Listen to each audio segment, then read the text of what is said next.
Glamour queen Tamannaah Bhatia নিচে যেন আবার আগুন ধরিয়ে দিয়েছেন বলিউডে। দ্য ব্যাটস অব বলিউড সিনেমার গফর গানে তার নাচ এখন সোশ্যাল মিডিয়ায় ভাইরাল। ভক্তরা বলছেন এবার বুঝছি আইটেম ডান্স কুইন মুকুটটা তার মাথায় বসছে।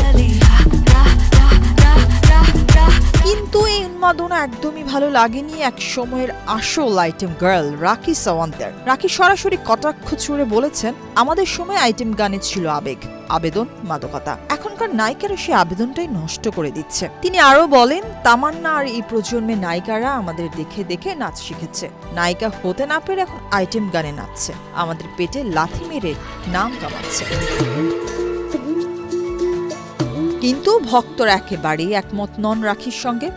বান্ডেল থাকলে প্রতি সেনমানিতে টাকা বাঁচবে। বিকাশ সেনমানি বান্ডেল কিনে জিতুন প্রতি লেনদেনে। তাদের কথায় তামান্না শুধু আইটেম ডান্সার নন, তিনি আত্মবিশ্বাস, গ্ল্যামার আর নারীর স্বাধীনতার প্রতীক। সোশ্যাল মিডিয়া এক নারী ভক্ত বলেন, তামান্নার নাচে যে শক্তি আর আত্মবিশ্বাস দেখি তা খুব কম নায়িকার মধ্যে আছে।